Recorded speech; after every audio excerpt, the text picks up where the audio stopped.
अस्सलाम वालेकुम रहमतुल्लाहि व बरकातुहू। डियर कैंडिडेट्स, जैसा कि हम अपनी पिछली क्लासेस में इब्न अल-हशाम के बारे में स्टडी की थी, सबसे पहले मैं माज़रत ख्वाह हूँ कि मैं अपना जो सिलेबस है उसको पूरे टाइम पे ना उतर पाया।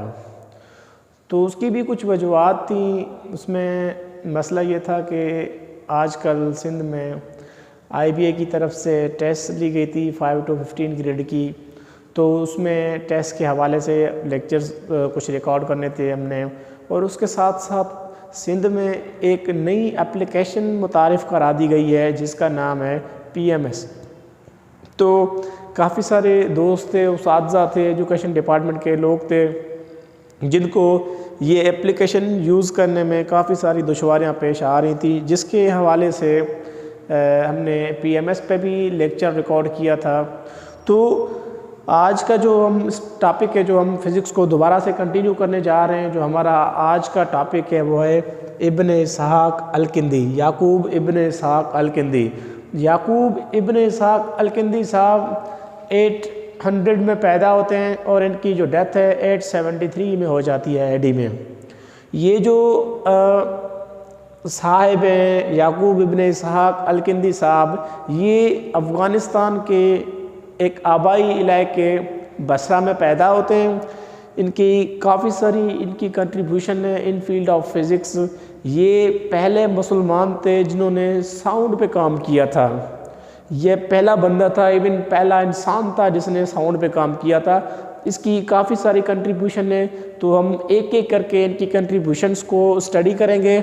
सबसे पहले हम पढ़ेंगे इसकी प्रोडक्शन, इसने क्या प्रोडक्शंस दी थी।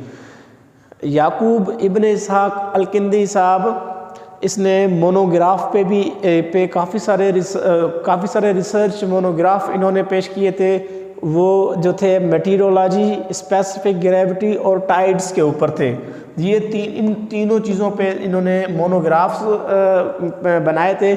उसके बाद इसके जो इम्पोर्टेंट वर्क्स हैं, जिस काम की वजह से याकूब इब्न इसहाक़ अल-किंदी साहब को आज तक पढ़ा जाता है, वो उसका जो काम है वो ये है कि इन्होंने साउंड और जियोमेट्रिकल ऑप्टिक्स पे काम किया। साउंड पे काम करने वाला पहला बंदा याकूब इब्न इसहाक़ अल-किंदी था। इसके हवाले से काफ़ी सारे प्रीवियस एग्ज़ाम्स में, प्रीवियस टेस्ट में यही क्वेश्चन रिपीट किया गया है कि कौन सा मुस्लिम साइंटिस्ट साउंड में या फिर जियोमेट्रिकल ऑप्टिक्स पे कौन सा वो मुस्लिम साइंटिस्ट था जिसने ज़्यादा काम किया था। तो उसमें आंसर आता है याकूब इब्न इसहाक़ अल-किंदी। इसकी जो एक्सप्लेनेशंस हैं, अच्छा इसी ने ही इसकी बुक जो कि जियोमेट्रिकल ऑप्टिक्स थी, बाद में उसको लैटिन में भी कन्वर्ट किया गया था, वो भी इसी की बुक थी। उसके बाद इसकी जो अहम एक्सप्लेनेशंस थी वो ये थी कि इन्होंने म्यूज़िकल नोट्स पे भी काम किया था। तो डियर कैंडिडेट्स, म्यूज़िकल नोट्स का क्या होता है? असल में होता ये है कि जो साउंड होता है, साउंड वेव को जब आप देखेंगे तो वो दैट इज़ जस्ट लाइक, ये क्या है, ये साउंड वेव है। यहाँ पे ये जो चीज़ें, यहाँ पे नोट्स होते हैं। इन नोट्स के बारे में इन्होंने बताया था, और याकूब इब्न इसहाक़ अल-किंदी नोट्स को एक्सप्लेन करते हैं इन टर्म्स ऑफ फ्रीक्वेंसी पे पहले काम करने वाला बंदा भी याकूब इब्न इसहाक़ अल-किंदी था। उसके बाद इसकी जो मेजर डिस्कशंस थी वो ये थी कि इन्होंने नेचर ऑफ साउंड पे भी काम किया था, साउंड की नोयत पे काम किया था। म्यूज़िकल स्टूडियोज़ में या फिर म्यूज़िक में किसी भी साउंड की जो फ्रीक्वेंसी है उसको फिक्स किया जाता है। वो जो फ्रीक्वेंसी को फिक्स किया जाता है, वैसे कहा यह जाता है साउंड का जो यूनिट है वो फ्रीक्वेंसी है। फ्रीक्वेंसी को फिक्स करेंगे, आप साउंड को फिक्स कर पाएंगे। तो ये जो हमारा टॉपिक था वो था याकूब इब्न इसहाक़ अल-किंदी पे।